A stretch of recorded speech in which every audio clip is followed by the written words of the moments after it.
할렐루야. 오늘은 민수기 14장 1절에서 10절까지 말씀으로 믿음으로 하나님을 의식하자라는 제목으로 말씀을 나누도록 하겠습니다. 어렵고 힘든 시절을 보낼 때에 우리에게 필요한 것이 있다면 어떤 것일까요? 많은 것들이 필요하겠지만 그 중에서도 저는 소망이다라고 말하고 싶습니다. 소망마저 없다면 견디기가 무척 힘들지 않겠습니까? 1960년대 6.25 전쟁을 거친 후 우리 대한민국은 정말로 힘든 시기를 보게 되죠. 전쟁으로 폐허가 된 이 대한민국은 그야말로 희망을 상실한 때였습니다. 그 당시 북한은 오히려 우리의 남한보다 월등히 더 잘 살던 때였죠. 그때 박정희 대통령을 필두로 해서 표처럼 외쳤던 말이 있는데 어떤 말이었겠습니까? 그것은 바로 잘 살아보세 라는 표였습니다. 잘 살아볼 그때를 소망하고 그 슬로건을 외치면서 역경을 헤치고 지금은 어엿한 세계 경제 10위 국가가 되었고 2050년대가 되면 이 대한민국은 G2 국가가 될 것이라고 보는 학자들이 생길 정도입니다.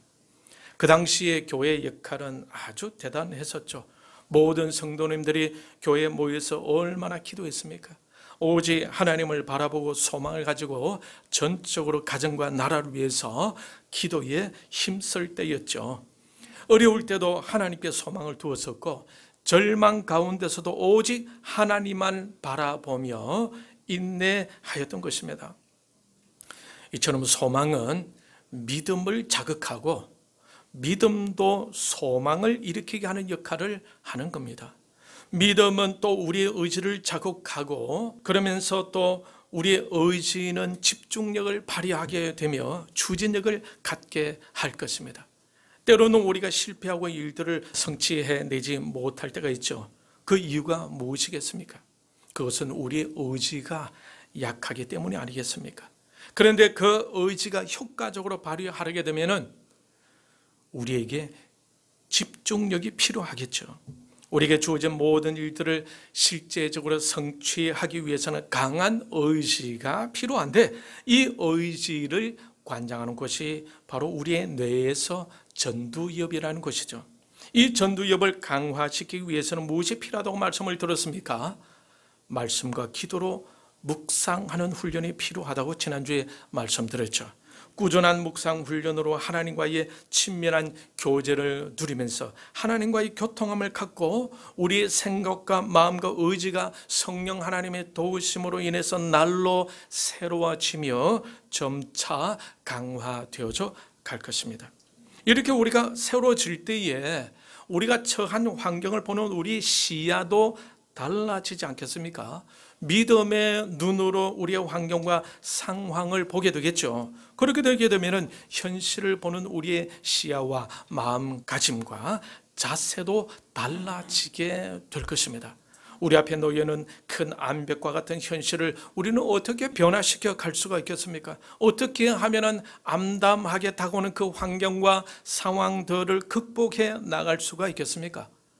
때로는 그러한 환경적인 요소가 우리를 짓누르고 그것으로 인해서 우리는 열등감 속에서 자유하지 못하며 살아왔을 수도 있지 않겠어요? 여러분, 그렇지만 그렇게만 계속 살아갈 수만은 없겠죠. 믿음을 가진 자로서 어떻게 하면 우리가 처한 현실을 헤쳐나갈 수가 있겠느냐 이 말입니다. 그러기 위해서는 우리는 먼저 지금까지 가지고 있던 우리의 낡은 사고, 우리의 낡은 세계관, 지금까지 고집해 오던 우리의 삶의 고지식한 옛날 패턴으로는 극복할 수가 없다는 것을 알아야 합니다. 지금의 우리의 모습은 바로 우리의 낡은 그 세계관의 결과이지 않겠습니까? 그 낡은 세계관을 고수하고서는 우리의 현실을 극복하기가 무척 어려울 것입니다. 그러면 어떻게 해야 하겠습니까? 새로운 방식, 새로운 세계관, 새로운 삶의 패턴이 필요한 것입니다. 그러기 위해서 우리가 가장 먼저 해야 할 일은 무엇이겠습니까? 가장 기본적으로 바로 하나님을 진지하게 바라보는 것입니다. 하나님을 바라보는 훈련을 하게 되면 우리의 믿음이 강화되고 믿음으로 생각하게 되고 믿음으로 바라보게 되고 믿음으로 실행하는 것이 가능해지게 되는 것입니다. 오늘 본문에 보게 되면은 이스라엘 백성들도 무척 힘든 현실을 마주하고 있는 것을 볼 수가 있겠죠. 그들은 그 문제들을 극복하지 못한 채 과거로 다시 돌아가고자 합니다. 왜 그들이 그런 반복적인 모습이 계속해서 나오는 걸까요? 새롭게 주어진 그 상황을 옛날 낡은 사고 방식으로 보고 있기 때문에 아니겠습니까? 분명히 8절을 보게 되면 그들이 가야 할 땅은 젖과 꿀이 흐르는 땅이라고 말씀하고 있죠. 그 땅은 하나님께서 그들의 조상들에게 계속해서 약속해 오던 땅이고 하나님께서 직접 그들을 인도해 주시겠다고 한 땅이었습니다. 그런데 그들의 모습은 어떤 모습입니까? 여러분 본문 1절에서 3절까지 같이 읽도록 하겠습니다. 시작. 온 회중이 소리를 높여 부르짖으며 백성이 밤새도록 통곡하였더라. 이스라엘 자손이 다 모세와 아론을 원망하며 온 회중이 그들에게 이르되 우리가 애굽 땅에서 죽었거나 이 광야에서 죽었으면 좋았을 것을 어찌하여 여호와가 우리를 그 땅으로 인도하여 칼에 쓰러지게 하려 하는가? 우리 처자가 사로잡히리니 애굽으로 돌아가는 것이 낫지 아니하랴. 여러분, 이 모습 어디서 본 것 같지 않습니까? 이 모습은 홍해 앞에 있을 때에 뒤쫓아오는 애굽 군사들을 두려워하던 그들의 모습과 똑같은 모습이죠. 위기만 닥쳐오면은 어쩔 줄 몰라 하는 불신앙적인 모습을 여실히 보이고 있는 이스라엘 백성들을 볼 수가 있어요. 이것을 통해서 알 수가 있는 것은 인간은 역시 어쩔 수 없다라는 것입니다. 인간의 한계를 보게 되는 거죠. 그런데 여러분 8절을 같이 한번 읽도록 하겠습니다. 8절 시작. 여호와께서 우리를 기뻐하시면 우리를 그 땅으로 인도하여 들이시고 그 땅을 우리에게 주시리라. 이는 과연 젖과 꿀이 흐르는 땅이니라. 조금만 참고 순종하고 훈련해 가게 되면 반드시 축복의 땅을 밟을 수 있을 것 같은데, 충분히 소망을 가질 수 있을 것 같은데 이스라엘 백성들은 옛날 그 사고에서 벗어나지 못하고 있는 것을 볼 수가 있어요. 그들은 여전히 애굽을 그리워하고 있는 거죠. 분명히 그 애굽에서 종살이로 고된 삶을 살았으면서도 오히려 그런 삶을 더 좋다고 하고 있습니다. 마치 중독이나 된 듯이 말입니다. 여러분이 이 시간 이스라엘 백성들을 객관적으로 볼 수 있기를 바랍니다.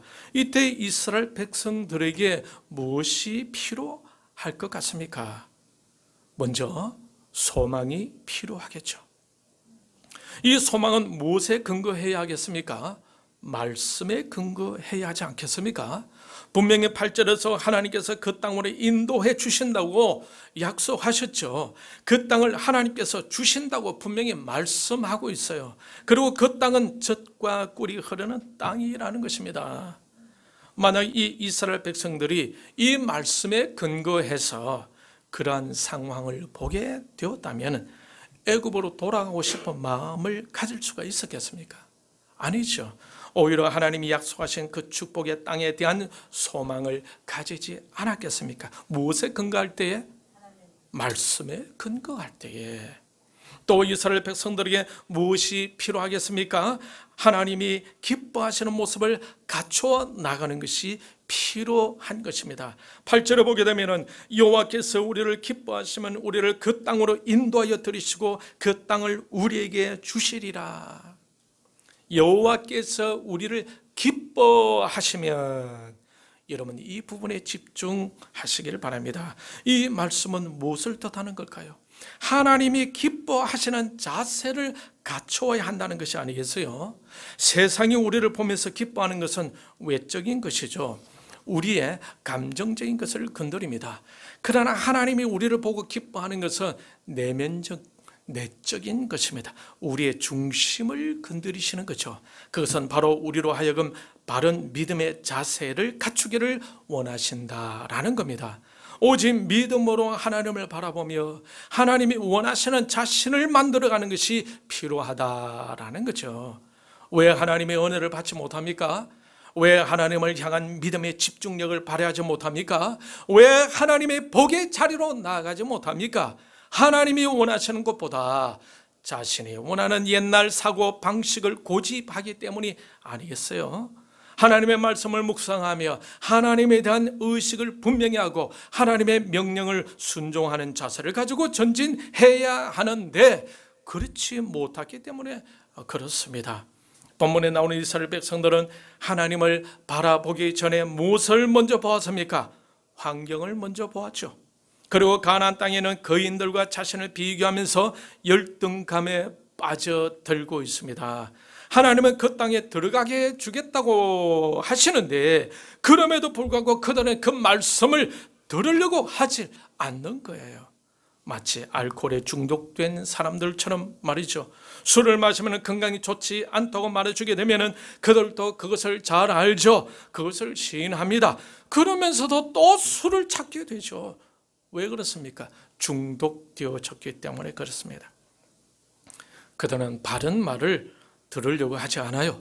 이스라엘 백성들이 바로 그런 상태에 있는 것입니다. 낡은 사고에 잡혀 있다는 거죠. 그들에게는 그러한 낡은 사고가 진리와 같고 하나님의 말씀에 대해서는 자신이 원하는 것만 받아 먹으면 된다고 생각합니다. 영적으로 편식을 하고 있는 거죠.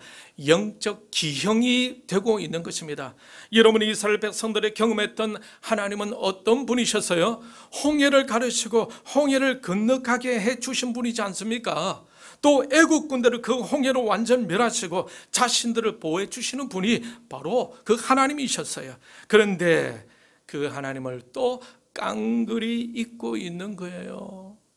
그래서 그들은 또다시 애굽으로 돌아가고자 준비하고 있는 것입니다. 죄로 타락한 인간의 본성이 드러나고 있는 거죠. 이 모습이 바로 우리의 모습일 수도 있다라는 것입니다.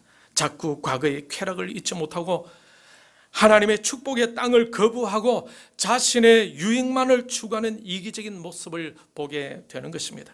그들은 또 가나안 땅에는 거인들과 자신과 비교하면서 열등감에 사로잡혀 있죠.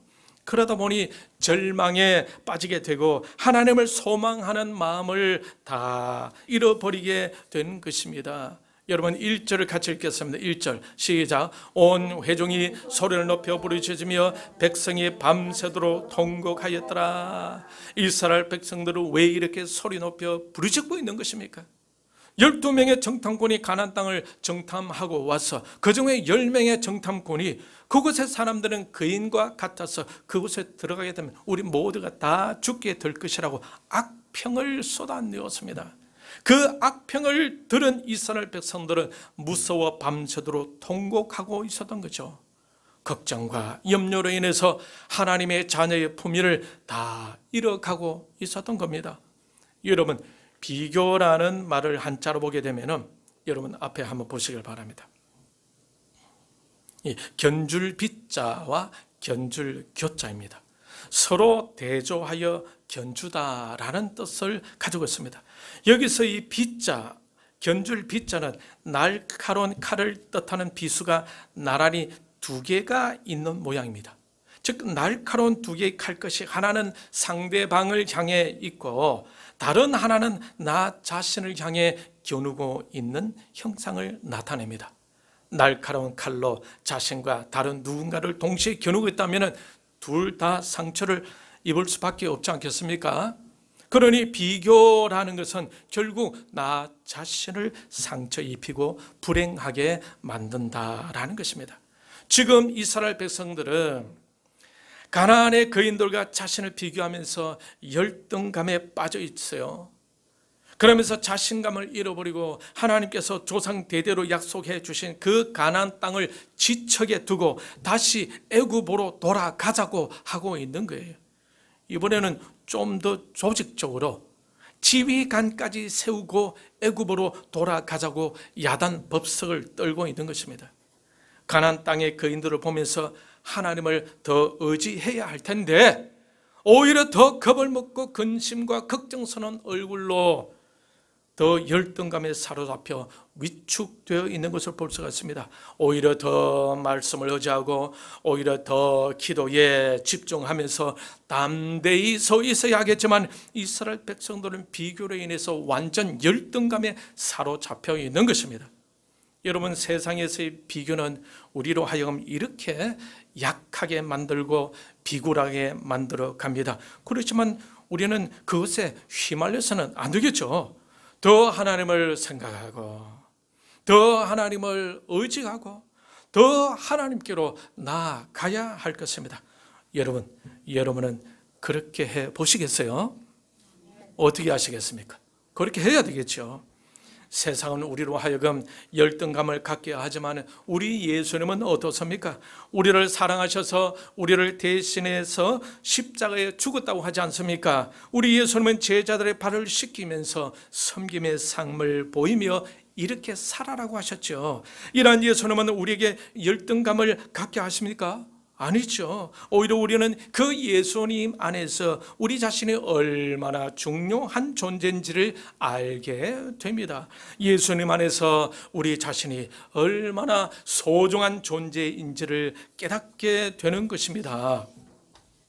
그러니 우리는 어떤 환경에 부딪히더라도 우리는 하나님을 생각하며 소망을 가지고 하나님께 기도하며 나아가야 하지 않겠습니까? 성령 하나님께서 우리의 의지를 견고하게 잡아주실 것에 대해 집중하며 기도하며 나아가야 할 것입니다.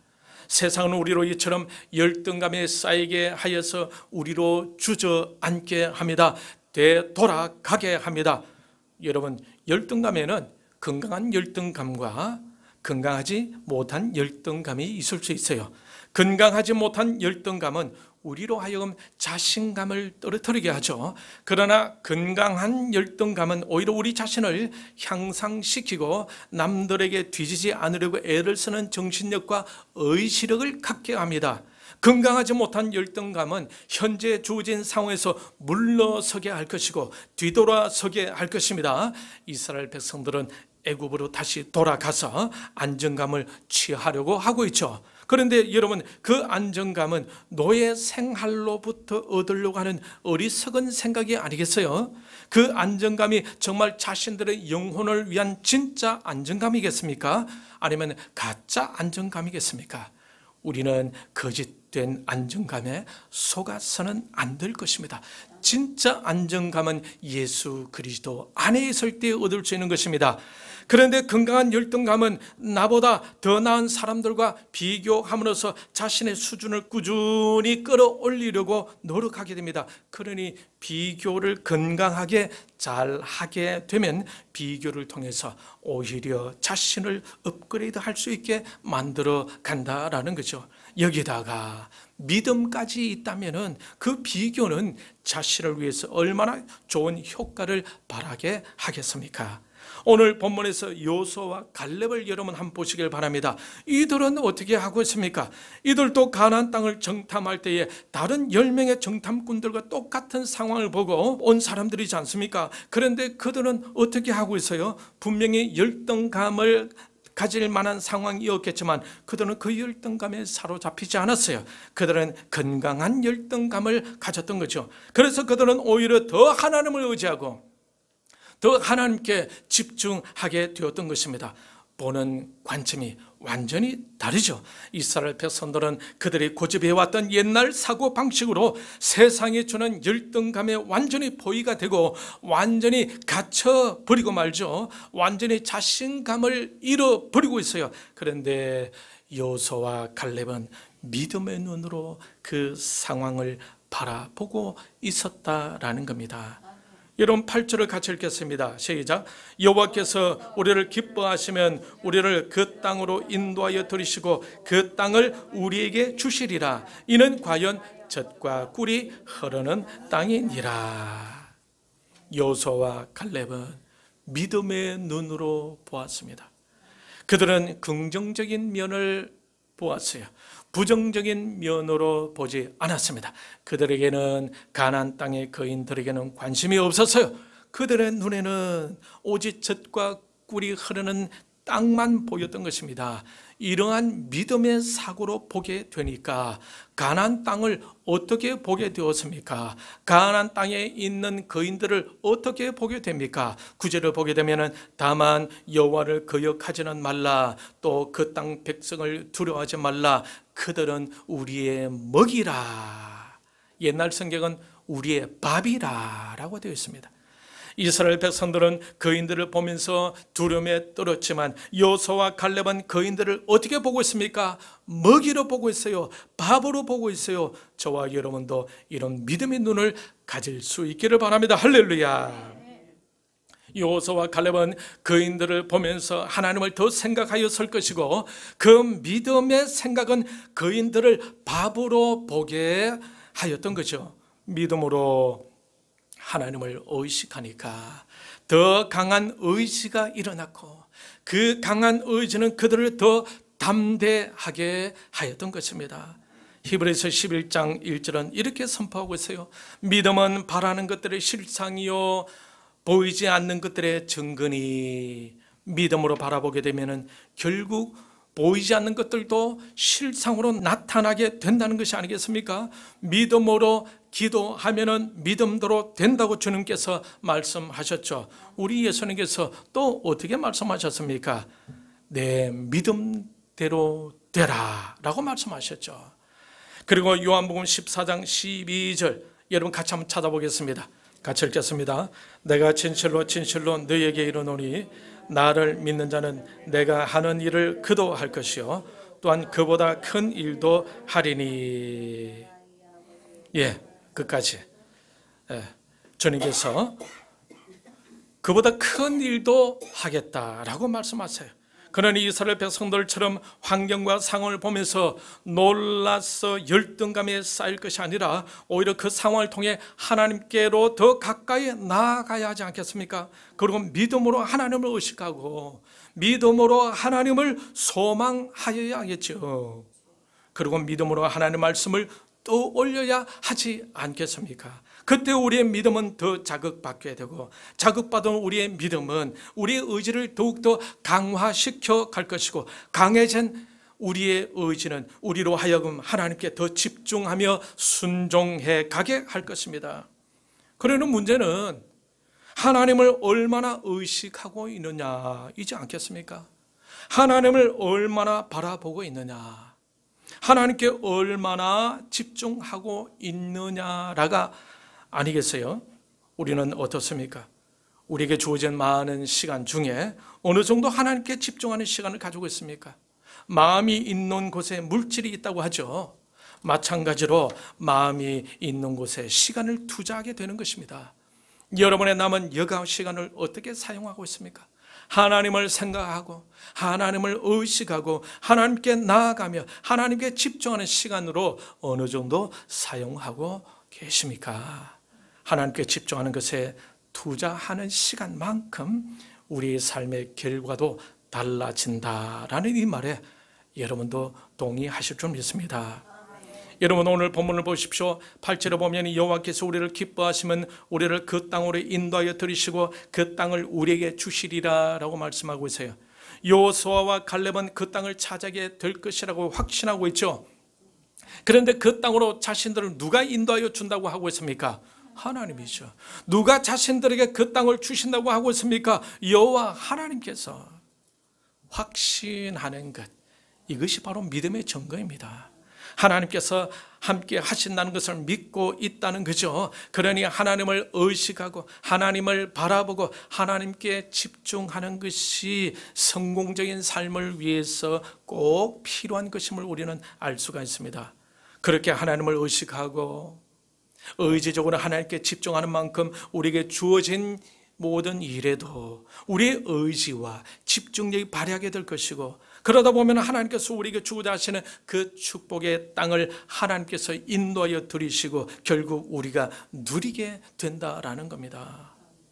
자, 그렇다면 지금 여러분의 여가 시간 중 짧은 시간이라도 하나님을 의식하고 하나님을 바라보고 하나님께 집중하는 시간으로 만들어가야 할 필요를 느끼지 못하시는 분들은 이 자리에 아무도 없으리라 믿습니다.